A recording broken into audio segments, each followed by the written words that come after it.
Γεια σας, στο μάθημα μας αυτό θα δούμε πώς να ενσωματώνουμε ένα module σε ένα άρθρο.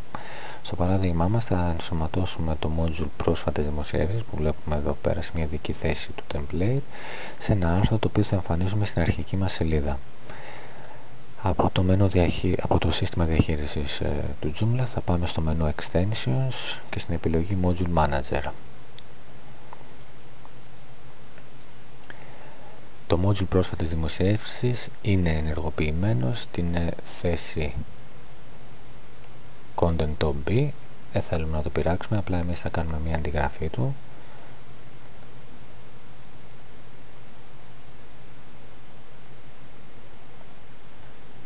Λοιπόν, βλέπουμε το Copy of πρόσφατες δημοσιεύσεις. Θα το επιλέξουμε για να το επεξεργαστούμε. Θα το ενεργοποιήσουμε, δεν θέλω να αλλάξω τον τίτλο του. Εδώ πέρα είναι το πρώτο σημαντικό βήμα που θα κάνουμε.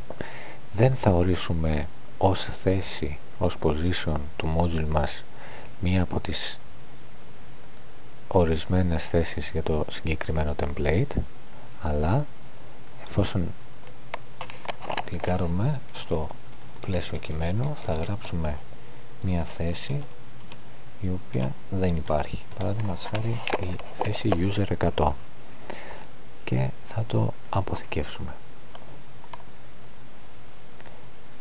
Για το λόγο του αληθές, αν φιλτράρω τα module ως προς τη θέση, βλέπω ότι υπάρχει πλέον η θέση 100, η user 100 και βλέπω ενεργοποιημένο το module μου. Αυτό τώρα το module, το οποίο είναι ένα αντίγραφο από το module πρόσφατες δημοσιεύσεις, θέλω να το ενσωματώσω σε ένα άρθρο.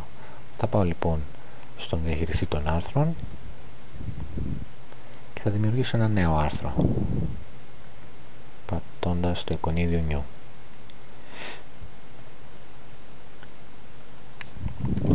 Θα δώσω έναν τίτλο, παράδειγμα χάρη δημοσιεύσεις. Δεν με ενδιαφέρει τώρα να το βάλω σε κάποια κατηγορία, θα επιλέξω section και categorize. Θα μπορούσα να έχω διάφορα μέσα γραμμένα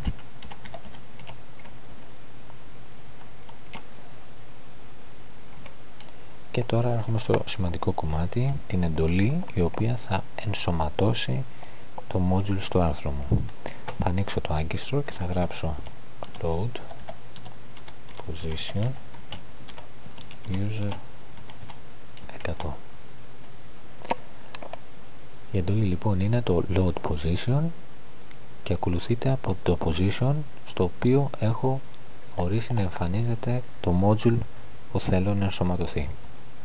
Θα μπορούσα και εδώ να συνεχίσω με διάφορα άλλα σχόλια κτλ. Αποθηκεύω το άρθρο μου. Προσέχω ότι δεν το έχω ενεργοποιήσει για την αρχική σελίδα, θα το ενεργοποιήσω και τώρα εδώ στην αρχική θα κάνω μια ανανέωση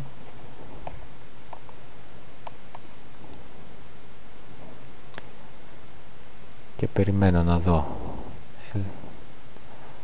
το άρθρο δημοσιεύσεις με τις πρόσφατες δημοσιεύσεις να είναι ενσωματωμένες σε αυτό. Σας ευχαριστώ.